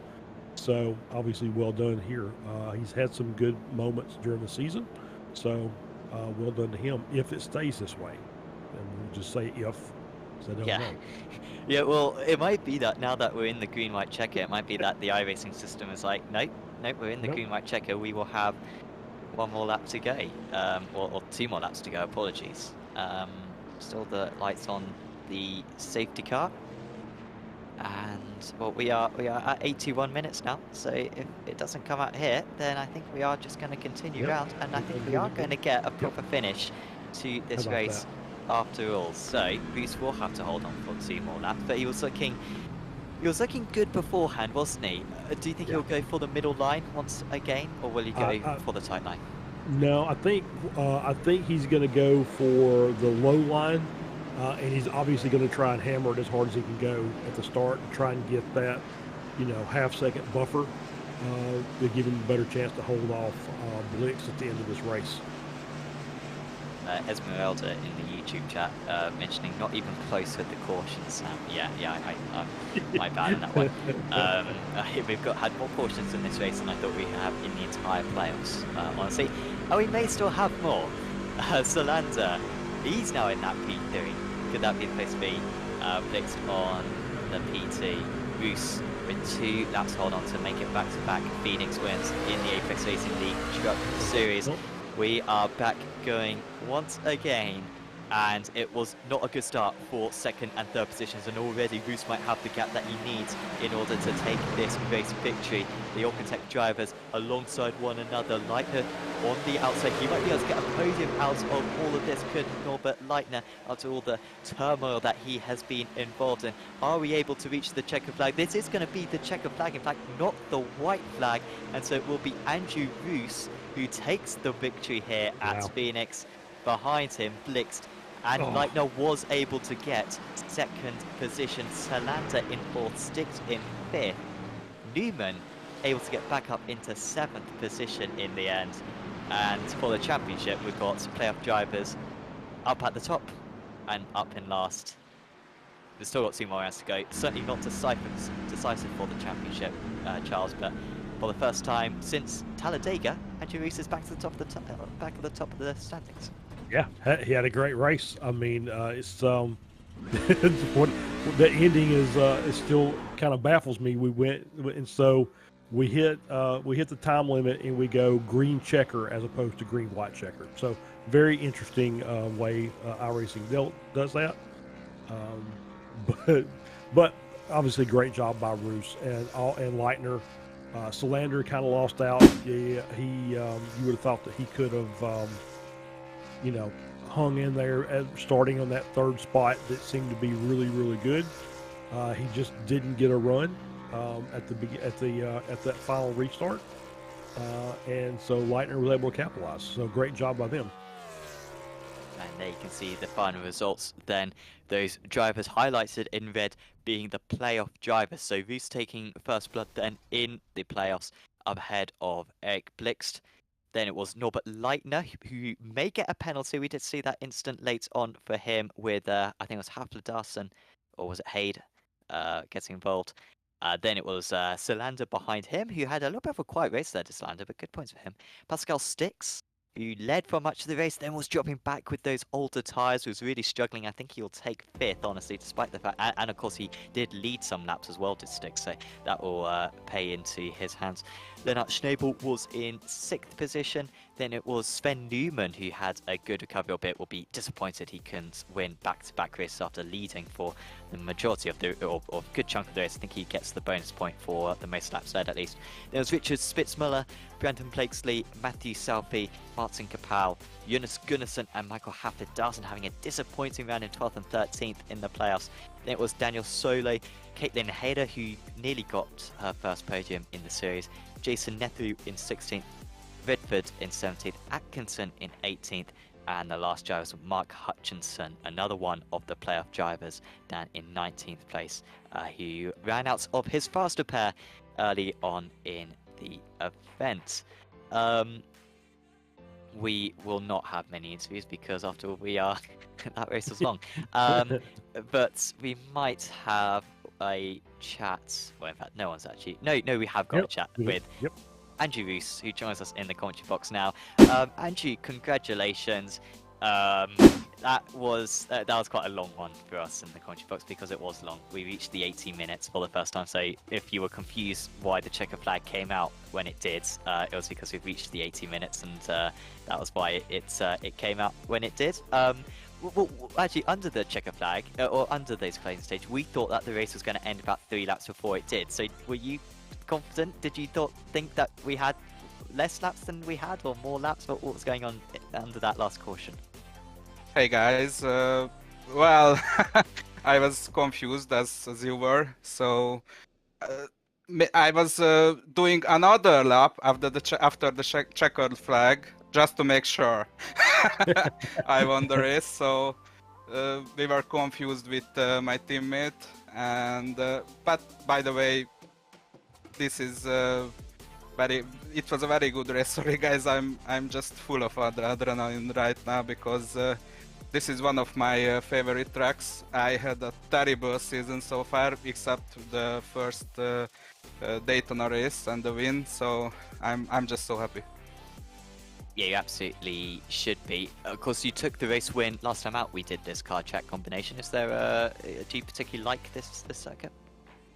I don't know. I think it fits my driving style, and this was the second time I won a race with two-tire strategy. So I can say this was down to experience. So the first few laps after the two-tire pit stop, it was like driving on ice.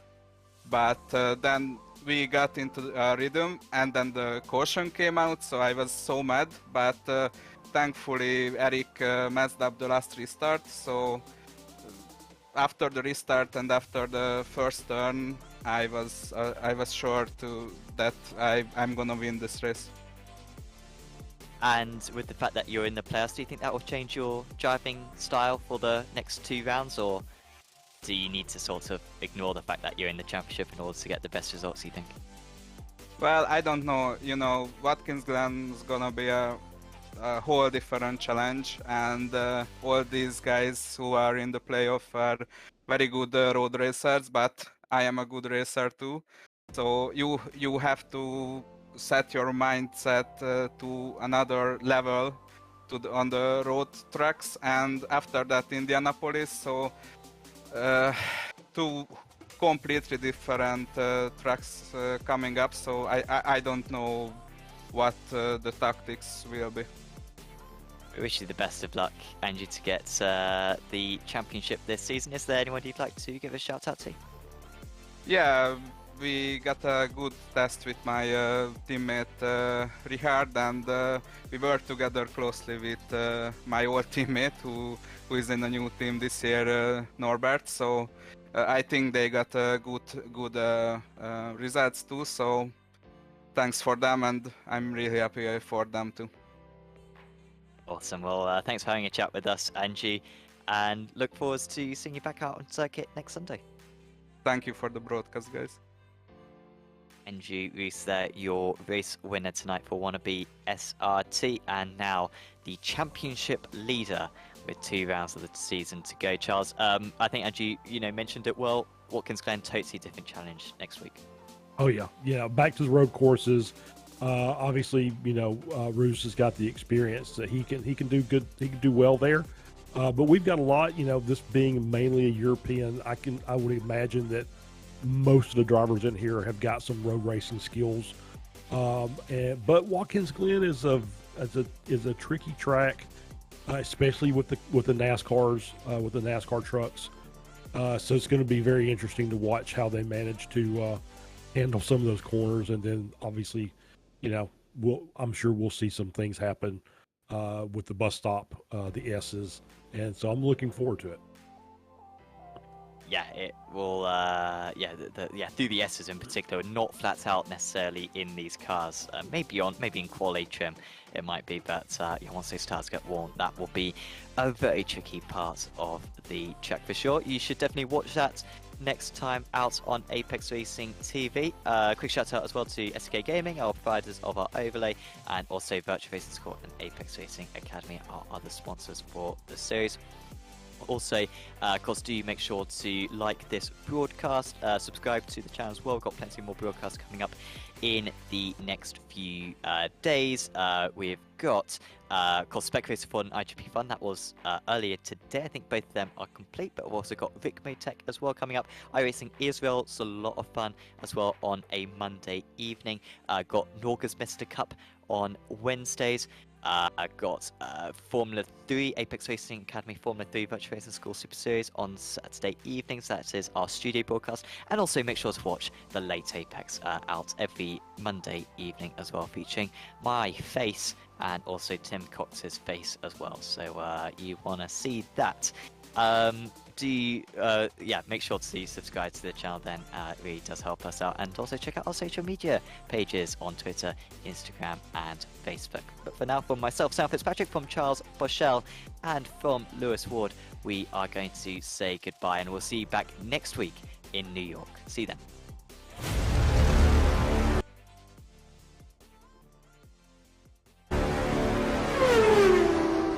Oh, that was awful race. That was awful race. terrible.